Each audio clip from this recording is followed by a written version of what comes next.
शेती माझी प्रयोगशाळा या यूट्यूब चॅनलमध्ये मी आपलं स्वागत करतो. या चॅनलवर आपण नवीन असाल तर या चॅनलला सबस्क्राईब करा.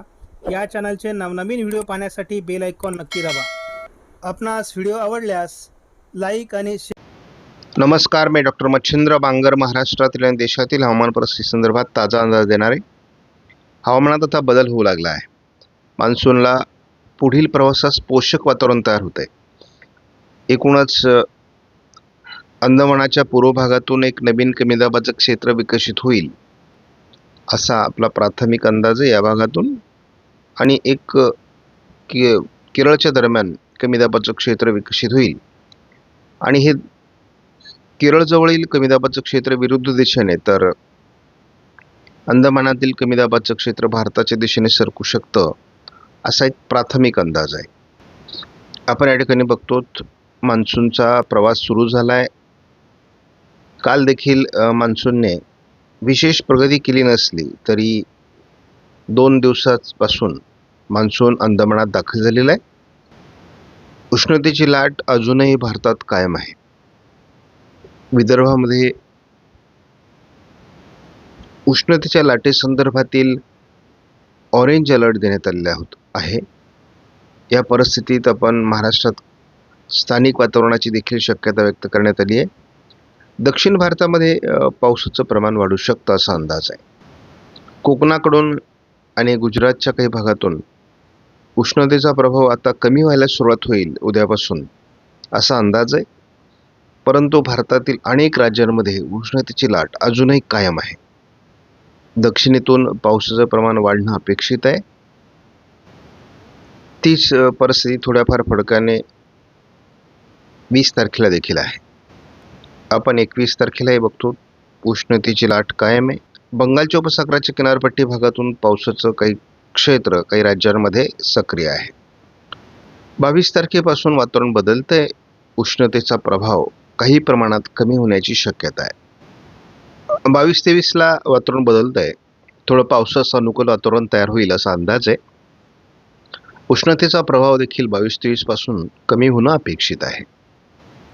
भारतामध्ये पाऊस सक्रिय आहे आणि आपण या ठिकाणी बघतो छत्तीसगड, पूर्व मध्य प्रदेश, ओरिसा या भागात पाऊस झाला आहे. पूर्व भारतामध्ये पाऊस झालेला आहे. दक्षिण भारताच्या काही राज्यांमध्ये पाऊस आहे. परंतु उर्वरित भारतात पावसाचं प्रमाण नगण्य आहे. जेफेस मॉडेलचा आपण धावता अंदाज जर बघितला तर केरळमध्ये आणि अंदमानामध्ये 2 ठिकाणी आपल्याला वातावरण बदललेलं दिसते. हे दोन्ही ठिकाणचं वातावरण कशा पद्धतीने रिॲक्ट होते आपल्याला बघायचं. एक सिस्टम अंदमानाच्या पूर्व भागात तयार होते, परंतु ती भारताच्या दिशेने मुडपण्याची शक्यता आहे. आपण बघतो, पण तिला वेळ लागेल. थोडा प्रभाव साधारण 26 तारखेला पावसाचा महाराष्ट्रात निर्माण होईल असा पहिला संकेत देण्यात आलाय. म्हणजे 26-27ला दक्षिण मराठवाडा, पश्चिम महाराष्ट्र, दक्षिण कोकणात पावसाची शक्यता जेफेसने व्यक्त केली आहे. आपण सांगितल्याप्रमाणे येत्या आठवड्यामध्ये दोन्ही भागामध्ये म्हणजे अंदमानाच्या आजूबाजूने आणि एक अरबी समुद्राच्या दक्षिणेला अशा 2 सिस्टम बनतील. दोन्ही सिस्टम एकतर विरुद्ध दिशेने जातील किंवा थोड्या कालावधीने अंदमानातली सिस्टम ही भारताच्या दिशेने सरकणं अपेक्षित आहे, कारण मान्सूनला पुढे सरकण्यासाठी ती मदत करणार आहे. पुढच्या आठवड्यामध्ये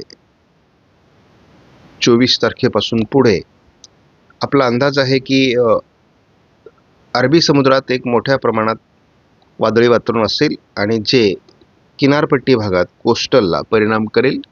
कोकणामध्ये आपण जेफेसचा यापूर्वीच अंदाज बघितलेला आहे, त्यामुळे आता केवळ आपण SMW मॉडेलचा अंदाज बघणार आहोत.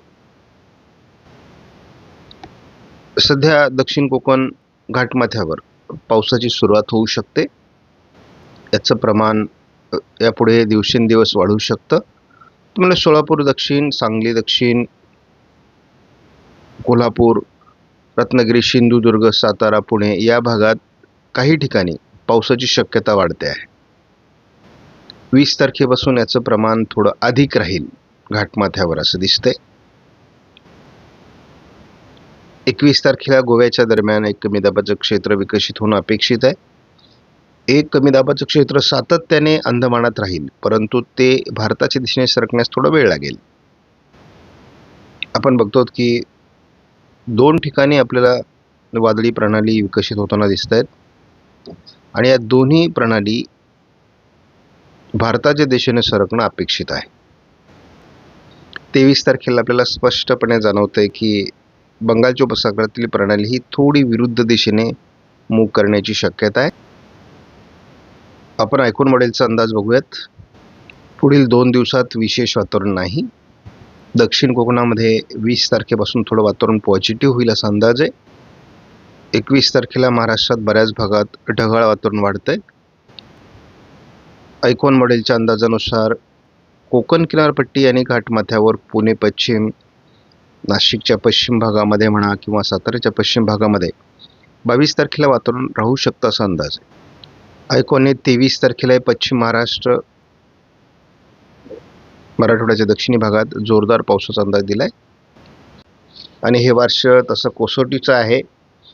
इतक्या लवकर वातावरण तयार होणार नाही, परंतु जूनच्या सुरुवातीपासूनच मग अंदमानाकडील वातावरण महाराष्ट्राकडे किंवा भारताकडे सरकायला सुरुवात होईल आणि मग जे वातावरण बनेल तेच खरं मान्सूनचं वातावरण असणार आहे. या मॉडेलच्या माध्यमातून आपण दररोज मान्सूनची प्रगती बघत असतो. साधारण कशा पद्धतीने प्रगती होणार आहे, कशा पद्धतीने वातावरण बदलतंय. दोन्ही समुद्रात वादळी सिस्टम बनतील, परंतु त्यांची दिशा महत्त्वाची आहे. त्या कोणत्या दिशेने जात आहेत आणि यदाकदाचित त्या विरुद्ध दिशेने गेल्या किंवा अंदमानातील सिस्टम देखील फारशी प्रभावी ठरली नाही तर मात्र आपल्याला महाराष्ट्रामध्ये काल दाखवलेल्या सिच्युएशनपेक्षा आजची सिच्युएशन थोडी खराब आहे. तर याचा अर्थच असा होतो की महाराष्ट्रामध्ये सरकणारं वातावरण पुन्हा कमजोर होण्याच्या अंदाजाकडे वातावरण जातं आहे. आज काही SMWF मॉडेलने फारसं खास वातावरण दाखवलेलं नाही. 18 तारखेला 19 तारखेला सोलापूरच्या आजूबाजूने रत्नागिरी आणि कोल्हापूर, सांगलीच्या काही भागामध्ये वातावरण बनेल. पुणे, सातारा या भागात मराठवाड्यामध्ये काही तुरळक ठिकाणी वातावरण बनण्याची 19 तारखेला शक्यता आहे. हे वातावरण आपण जर 20 तारखेला बघितलं तर अगदी नाशिकपासून तर कोल्हापूरपर्यंत, अगदी रत्नागिरी सिंधुदुर्गपर्यंत पोषक वातावरण आहे. त्यामुळे स्थानिक वातावरणाचा प्रभाव या ठिकाणी निर्माण होऊ शकतो. 21 तारखेला तीच परिस्थिती आहे. थोडं आता सांगली, सोलापूरमध्ये पावसाच्या ॲक्टिव्हिटीज वाढू शकतात असं दाखवण्यात आलं आहे. 22 तारखेला तीच परिस्थिती तुरळक स्वरूपामध्ये आहे. रत्नागिरी, सिंधुदुर्गमध्ये 23 तारखेपासून पावसाचं प्रमाण वाढणं अपेक्षित आहे. 24ला फारशी प्रगती त्यामध्ये होत नाही आहे. 25 पासून आपल्याला जोरदार पाऊस महाराष्ट्रामध्ये दाखवला जात होता काल.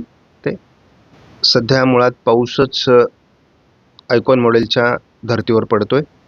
त्यामुळे सातारा, सांगली, कोल्हापूर, सोलापूर, लातूर, धाराशिवच्या दक्षिणी पट्ट्यात आज पावसाची शक्यता व्यक्त करण्यात आलेली आहे. उद्याचं प्रमाण, उद्याही वातावरण आहे परंतु प्रमाण थोडं घटतंय. 20 तारखेला जोरदार पाऊस सातारा, रत्नागिरी, सिंधुदुर्ग, कोल्हापूर, सांगली भागात असणं अपेक्षित आहे. या मॉडेलनुसार मॉडेलने पहिल्यापासून पुणे पश्चिम, रायगड जिल्ह्यामध्ये 21 तारखेला पावसाचा अंदाज दिलेला आहे.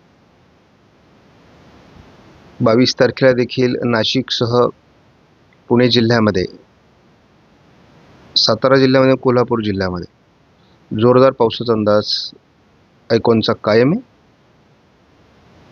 आणि आयकॉनने पुढे विशेष म्हणजे 23ला सकाळी संभाजीनगर, जालना, बीड, लातूर, परभणी, धाराशिव या भागात पावसाचा अंदाज दिलेला आहे. दिवसभरात देखील घाटमाथ्यावर जोरदार पावसाचं वातावरण आणि स्थानिक वातावरणासाठी पोषक स्थिती दाखवलेली आहे. एकूणच आपण असं बघतो की पावसाचं वातावरण जर बनलं नाही तर उष्णतेची लाट सातत्य ठेवून राहील. या परिस्थितीत नेमकी वातावरणात अजूनही बदल होईल, कारण अजून वादळी प्रणाली बनलेली नाही. वादळी प्रणाली जर कोकण किनारपट्टीला लगत गुजरातकडे सरकली तर महाराष्ट्रात पावसाचं वातावरण पुन्हा बदलणार आहे. त्यामुळे आपण यावर लक्ष ठेवून आहोत. आपणास व्हिडिओमधील माहिती महत्त्वपूर्ण वाटल्यास लाईक करा, शेअर करा, चॅनलला सबस्क्राईब करा. धन्यवाद. जय हिंद, जय महाराष्ट्र, जय बळीराजा.